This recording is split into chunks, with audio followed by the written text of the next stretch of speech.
Have you ever watched someone do something impossibly hard and it looked completely effortless?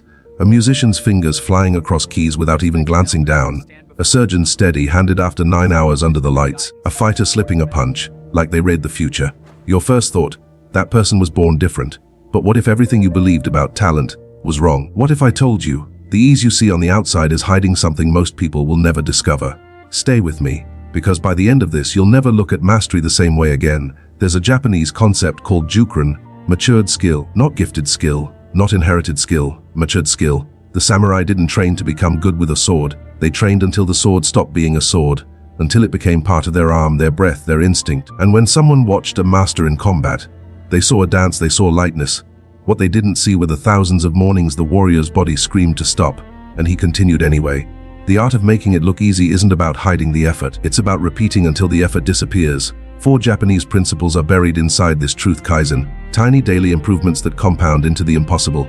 Mushin, the mindless mind that acts without hesitation. Shuhari, the 3 stages that turn a beginner into a legend. Gaman, the silent endurance that sustains you when everything says quit. But to truly understand how these principles work in real life, I need to tell you about Daniel, and what happened to Daniel will either scare you or completely change how you operate. Chapter 1, the man who was trembling. Daniel was 27, a software engineer, the job he dreamed about since childhood. On paper, Daniel was exceptional, knowledgeable, professional, dedicated, but inside Daniel was frozen. Every single time he had to present something, his hands trembled, his voice cracked. His heartbeat turned into a drum solo. He knew the material, he mastered the subject cold, but the moment other people entered the room, his body became his worst enemy. He'd been passed over for a promotion twice, technical lead, more responsibility, more visibility, and one unavoidable requirement: lead meetings, present projects, speak in front of groups. His girlfriend once looked at him and said, "Daniel, you're the smartest person I know. Why are you so afraid to show it?"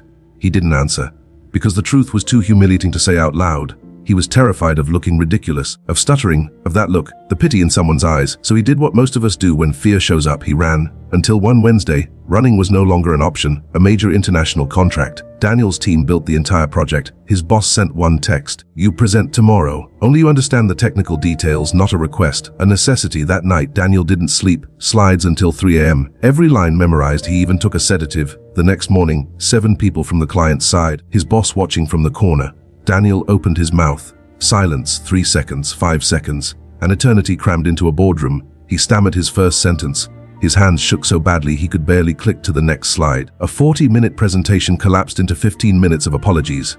The contract wasn't signed that day. His boss pulled him aside and said 6 words that changed everything. "Daniel, we need to talk about your future here." That night, Daniel searched desperately. Courses, coaches, overcome your fear in 7 days, videos. He tried them all. None of it worked. Until he found a post on an old forum, someone with the exact same problem who'd solved it in the most unexpected way imaginable. At the bottom of the post, a name: Kenji Hayashi. Shieta the unlikely sensei. Kenji wasn't a coach, not a therapist, not a speaker trainer. He was a former Japanese martial artist turned performing arts teacher, quiet, discreet, taught body expression and stage presence in a tiny studio. Daniel emailed him. Kenji replied in 3 lines: "Come Tuesday, 7 a.m. Comfortable clothes, no expectations." Daniel arrived to an empty room, wooden floor, white walls, no mirrors, no chairs. Kenji sitting cross-legged on the floor. "Good morning, Daniel. Why are you afraid to speak in front of people?" Daniel started explaining. The presentation, the promotion, the frozen voice. Kenji raised his hand. "I didn't ask what happened. I asked, do it. Why you're afraid?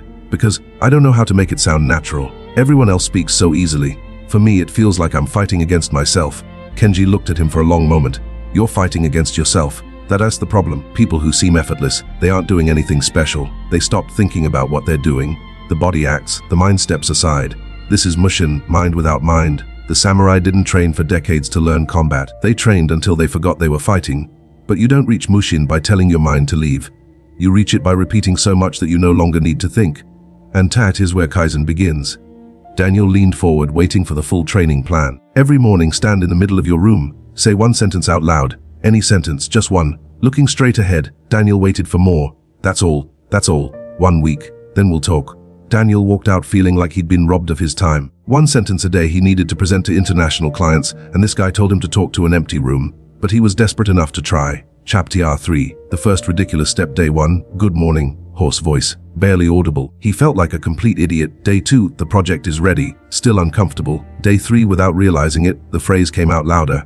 Day 5, his girlfriend called from the bathroom. "Are you talking to yourself?" He laughed. "I am." Day 7, how did it go? Weird, ridiculous. Good. Did you notice that feeling stupid it didn't kill you? Daniel paused. It was true. A week of saying nonsense to empty air, and no catastrophe. Just discomfort. And discomfort hadn't killed anyone. You're at stage 1 of Shuhari, Kenji said. You follow the form without questioning. It's not about the phrase. It's about training your nervous system to tolerate the discomfort of exposure. You've proven to your brain that speaking out loud is not a threat. Next step, same daily phrase but once a week. Speak for a full minute. Alone about anything. Subject doesn't matter. What matters is 60 seconds without stopping. CPR 4 friction disappears. Week 2. Daniel spoke for a full minute. No problem. Week 3. Kenji added a layer. Record it.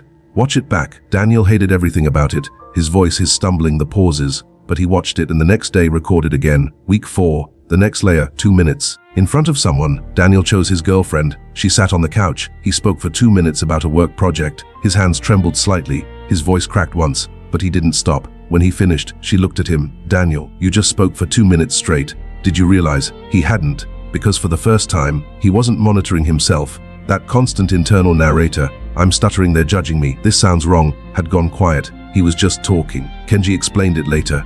You experienced the beginning of Mushin. The mind stepped aside.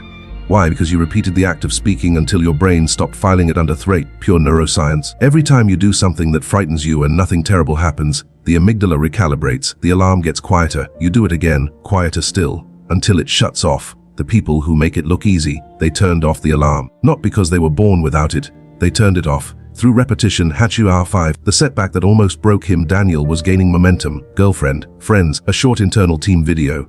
Then came the quarterly meeting, 30 people. Boss asked for a 5-minute briefing. Daniel prepared, rehearsed, recorded twice. He felt ready. He walked to the front of the room. His voice trembled, not like the first time, not total paralysis, but the trembling was back. Sweaty palms, racing heart, and that voice inside his head. It's happening again. You haven't changed, you'll never change. 5 minutes. Done. Not a disaster, but for Daniel, who believed he'd transformed, it felt like waking up to find he'd never moved at all. He texted Kenji. I trembled again. It all came back. In the studio, Kenji picked up a wooden stick. He cut the air. Precise, fluid, almost beautiful. Did you see that? Yes. I ruined that cut more than 10,000 times. My master in Japan made me repeat that single movement for 6 months before teaching me anything else. The first time I used it under real pressure, I failed. Because combat has adrenaline, unpredictability, stakes. So what did I do? You kept training, 1,000 more repetitions, until one day in the middle of a real fight, my body just did it. Without thought. Daniel, you didn't regress. You went into battle before the cut was ready. That's not failure. That's part of the process. This is Gaman, silent endurance. You don't have to enjoy the discomfort. You just have to refuse to run from it. And understand this, change isn't a straight line. It's a spiral. You return to the same point, but you're not the same person. The first time you froze and lost the contract. This time you trembled and finished. That is progress. It just doesn't look the way you imagined. CPR SIF. Breaking the form. Month 4. Kenji shifted gears. You've entered stage 2 of Shuhari. In Shu, you followed the form. In Ha, you break it. You find your way. I want you to speak about something that truly matters to you. Not a work project, something that moves you. In a way only you, 'cause his father. A truck driver his entire life. A quiet man who woke at 4 a.m., drove 12 hours, came home, ate dinner in silence, went to sleep. Every single day, for 30 years. He recorded the testimony. When he watched it back, he noticed something remarkable. He hadn't stuttered once, hadn't trembled, hadn't monitored himself, because he wasn't trying to impress anyone. He was telling a story that mattered. Kenji nodded when Daniel told him, people don't tremble because they can't speak. They tremble because while they're speaking, they're thinking about themselves. How do I look? Did that sound right? Are they judging me? The mind fills the space. There's no room left for the message. When you spoke about your father, you forgot about yourself. The message took up all the space. The mind stepped aside. Mushin isn't about not thinking. It's about thinking about what matters, instead of thinking about yourself. A neuroscientist studying performance under pressure discovered that excessive self-monitoring is the primary cause of failure in high-stakes situations. When you try to consciously control something that should already be automatic, you disrupt the very circuits that make the action fluid. It's like consciously thinking about each individual step while walking downstairs.